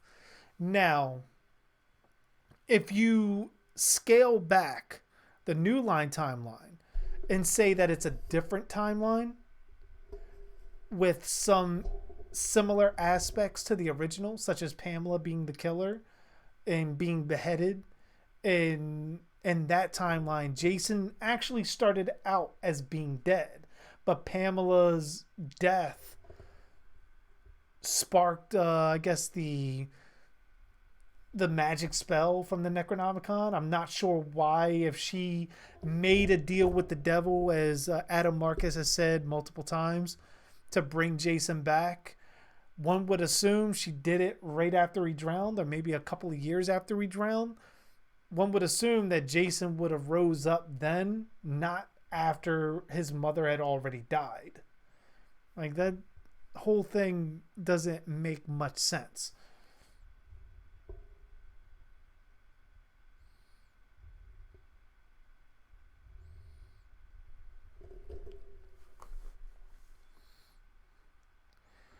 Yeah, Friday the 13th forums. Trust me, Hardboy. I've been in many of the Friday the 13th forums. Um, More so asking the same questions I do for my theories, and a little bit of promoting. I mean, any video I share could be construed as promoting, so that goes without saying. But for the majority, I ask the same question with the video attached. Like pretty much like I said in the one video I did, was Rob really out hunting Jason in part 4? I'll drop those in the Friday the 13th forums, and holy shit, the toxicity in some of those forums are ridiculous. Like like I said, like everyone knows I'm not the biggest fan of the New Line Friday the 13th films, or Jason films as I call them. Everyone knows that. But I'm still part of Adam Marcus's Facebook group. I'm friends with Adam Marcus on Facebook. Like, I think he's a nice guy. And I think pretty much his idea for Jason Goes to Hell is an interesting one. I just don't think it canonically fits with the original Paramount Friday the 13th timeline. That's my only issue. But if New Line rebooted the Friday the 13th timeline to fit their needs for a new studio, I could totally accept Jason Goes to Hell as part of that new canon. I have no problem with that. Because the new canon, much like what Blumhouse did to Halloween, I can accept that Jason is a Deadite in that world. Because in that world, Deadites are something else. But if you're connecting it to Evil Dead, the Evil Dead Deadites are something other than what you're trying to say the Deadite version of Jason is. But if we start doing multiversal kind of things, like we have the Paramount Jason, which was, I guess, Jason of Earth 1. We have New Line Jason, which is Jason of Earth 2. And then it goes the same for the Deadites. And each version of every single being has different properties and different characteristics. Then I can buy that Jason Goes to Hell in the New Line timeline has its own separate personality and characteristics that can fit what New Line wanted and what Adam Marcus intended. If that makes any sense.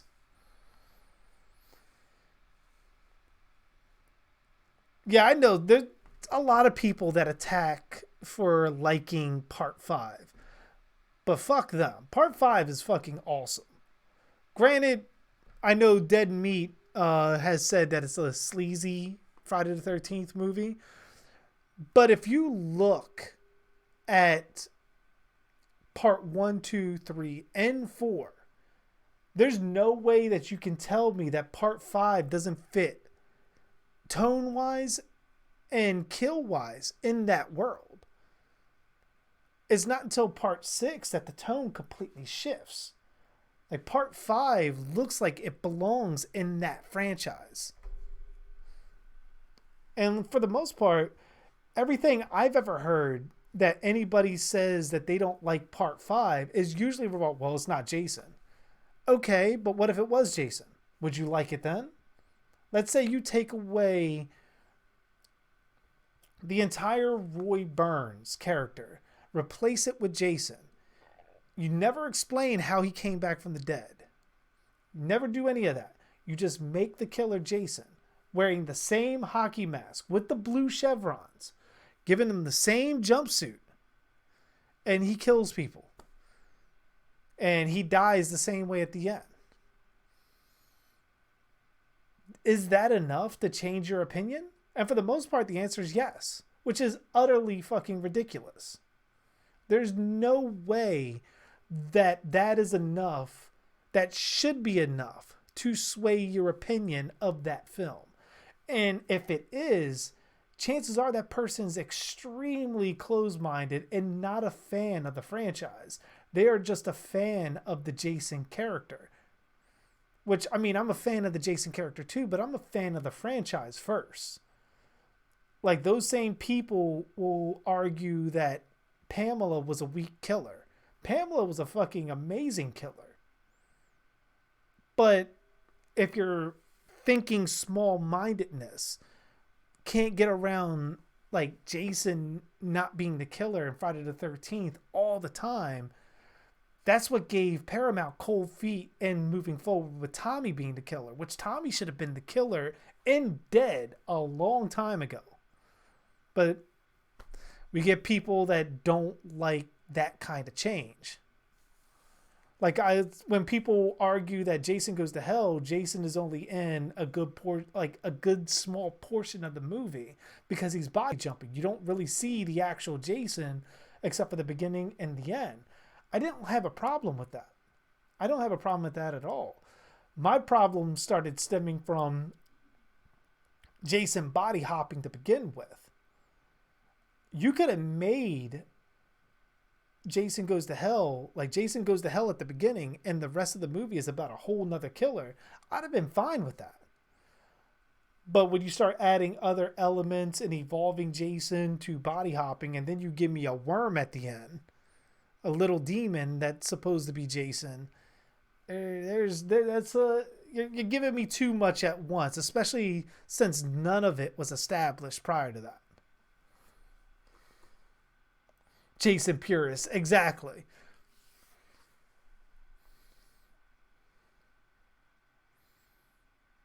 Part 5 is gotta be one of the most underrated slasher movies in the entire genre.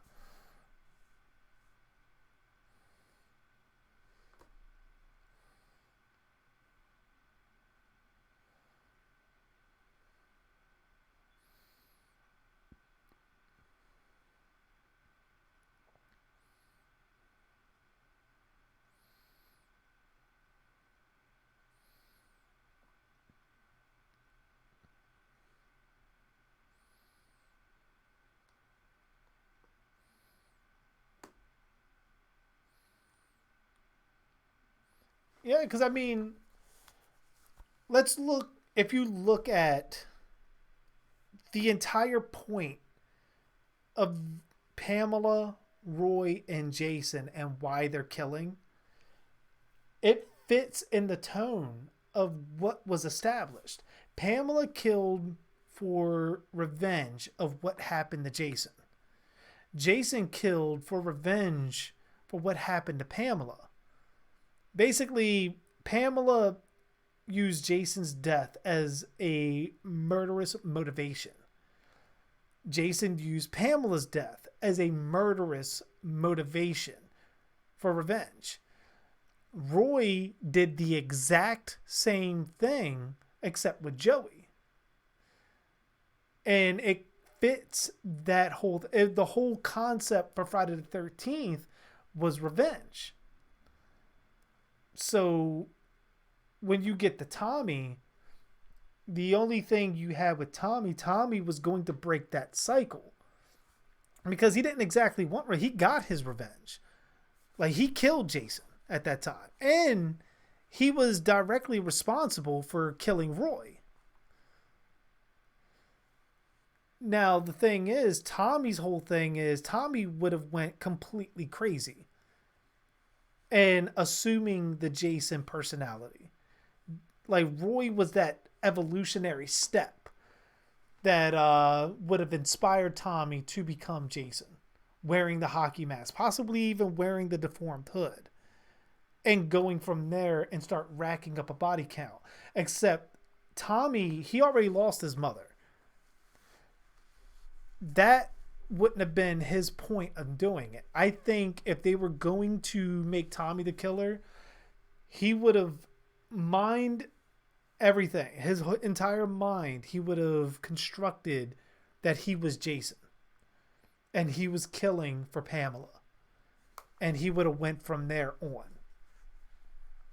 And it would have continued the entire Jason legend until possibly he traumatized someone else and did the same thing to them. And then the murders will evolve because now you have someone that is inspired by a copycat of a copycat, to now they'll probably become a killer, but they'll become their own identity and carry on the Friday the 13th story from there. I know why you love part 5, Chuck.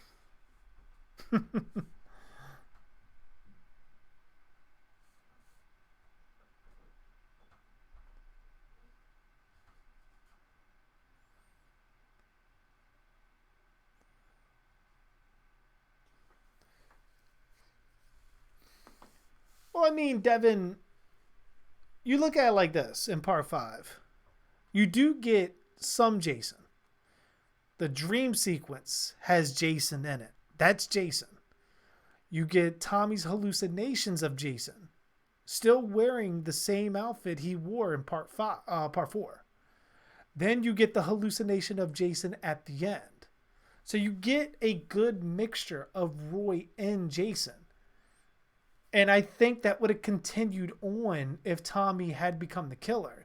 Because Tommy would have been able to, if he had accepted that he was a killer and that he was Jason, it could have been likely that he also developed split personalities. There could have been moments where he goes into areas as Tommy Jarvis and then reemerges in those same areas to claim victims as Jason Voorhees. Like, it's almost an alter ego. Like, the Jason personality and the Tommy Jarvis personality is fighting for dominance.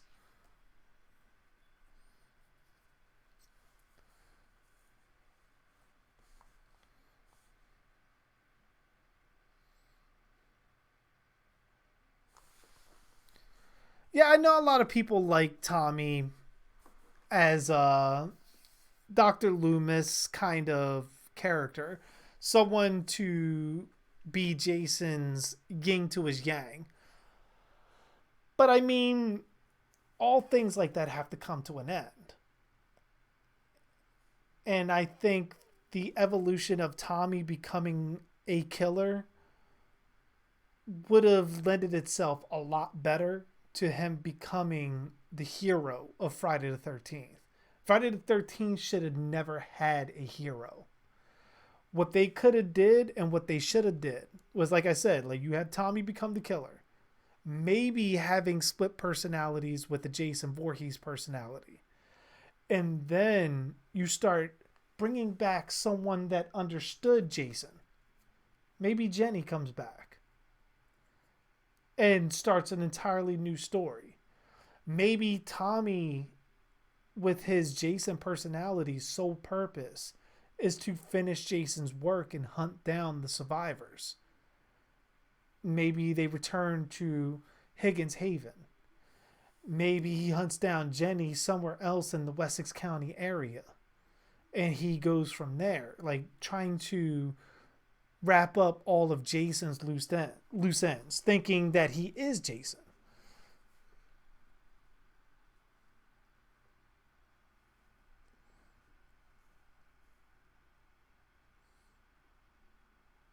Yeah, it goes what could have been.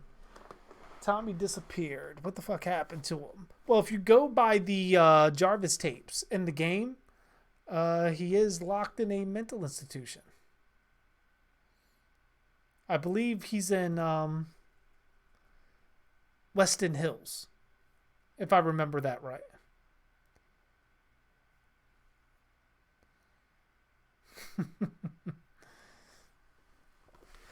But alright, guys, that's going to do it for me for the night. I'm going to wrap up the stream and have to get me something a little bit more filling than Count Chocula. So I'm going to head off here, and I will see you guys tomorrow for Halloween 5, The Revenge of Michael Myers. Until then,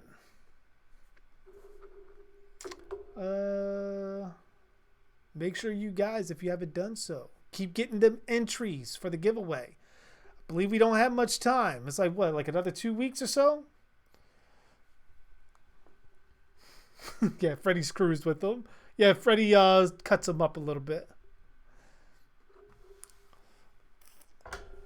But that being said, I'm going to hop off here, and I will see you guys tomorrow.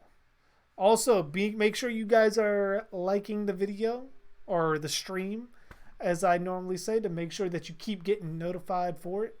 Especially now that YouTube has changed. I believe they already changed their algorithm, so hopefully it doesn't fuck with the channel too much. Hopefully.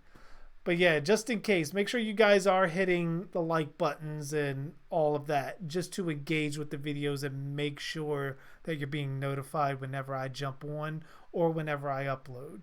Because even my last review video greatly suffered from numbers disappearing.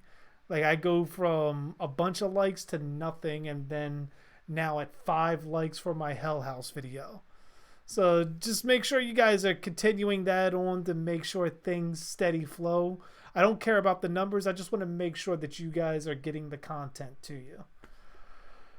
But yeah, like, I will see you guys tomorrow. And as always, I am JG Dark, and thanks for watching.